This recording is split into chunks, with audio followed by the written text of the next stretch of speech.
हर खबर पर होगी आपकी पकड़। डाउनलोड कीजिए एबीपी लाइव ऐप। जी हां, भारत में बढ़ते कोरोना के मामलों को लेकर विश्व स्वास्थ्य संगठन यानी WHO ने भारत को लेकर बड़ी चिंता जाहिर की है। WHO का कहना है कि दुनिया भर में एक दिन में सामने आए मामलों में अकेले 40% मामले भारत में हैं। मरने वालों का आंकड़ा भी एक दिन में दुनिया में मरने वालों का 26% भारत में है। लेकिन सरकार ने संसद में जो आंकड़े जारी किया उसके मुताबिक भारत में कोरोना से उबर रहे लोगों की संख्या भी बढ़ रही है।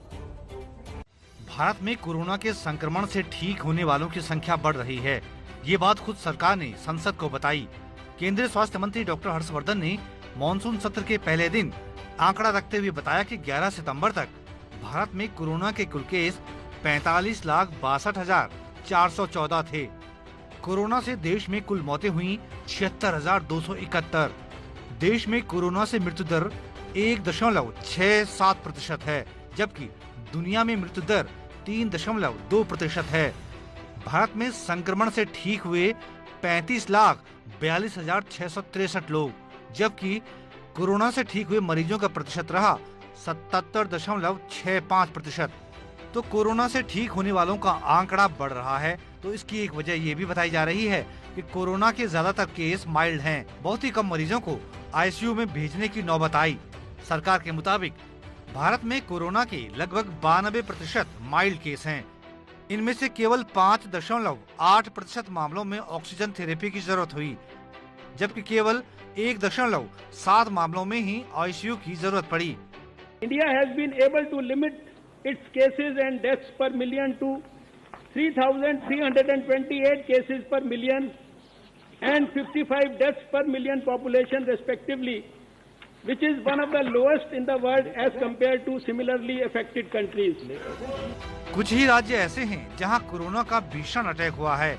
सरकार की ओर से दी गई जानकारी के मुताबिक देश में 1 लाख से ज्यादा कोरोना मामले वाले राज्य हैं। उत्तर प्रदेश, दिल्ली, बिहार, महाराष्ट्र, गुजरात, आंध्र प्रदेश, तमिलनाडु, केरल, कर्नाटक, तेलंगाना, ओडिशा, पश्चिम बंगाल और असम। सरकार का अनुमान है कि पहले जनता कर्फ्यू और फिर लॉकडाउन की वजह से देश में काफी नुकसान होने से बचा। इन कदमों से लगभग 14 से 29 लाख लोग संक्रमण से बचाए गए। लॉकडाउन न होता तो 37 से 78 हजार मौतें और होती। अब एक सबसे बड़ा सवाल जो सब जानना चाहते हैं और ये कि आखिर देश में कोरोना की वैक्सीन किस स्टेज में है। इस पर सरकार ने संसद में बताया कि कई दवाओं के कोरोना के लिए क्लिनिकल ट्रायल किए जा रहे हैं। भारत में 3 वैक्सीन की ट्रायल चल रहे हैं।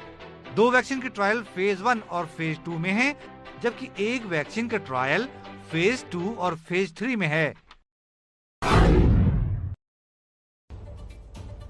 और आज एक अच्छी खबर, दिन बना देने वाली खबर। सरकार की ओर से एक अच्छी खबर ये आई है कि अगले साल की शुरुआत में कोरोना की भारतीय वैक्सीन आ जाएगी। ये राहत भरा ऐलान खुद केंद्रीय स्वास्थ्य मंत्री डॉक्टर हर्षवर्धन ने किया है।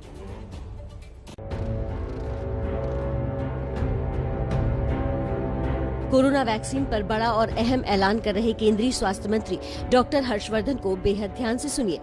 A vaccine expert group has been established recently by the Government of India to look into various issues related to delivery of vaccines to vulnerable population. It is expected that by the first quarter of 2021, we shall definitely know the results of these vaccine trials. Doctor Harshvardhan के मुताबिक corona vaccine की सुरक्षा, कीमत, storage और production को लेकर सरकार हर मोर्चे पर प्लान कर रही है। डॉक्टर हर्षवर्धन ने इस वैक्सीन को लेकर हर देशवासी के मन में विश्वास पैदा करने की कोशिश भी की है। वैक्सीन की डेवलपमेंट से जुड़े हुई सारी वैज्ञानिक प्रक्रिया पर कहीं पर भी भरोसे में कमी है, तो मैं आपको विश्वास दिलाता हूं कि अगर उस भरोसे को और मजबूत करने के लिए डॉक्टर हर्षवर्धन को, केंद्रीय स्वास्थ्य मंत्री को सबसे पहली वैक्सीन लगवानी होगी तो मैं सबसे पहले लगवाऊंगा।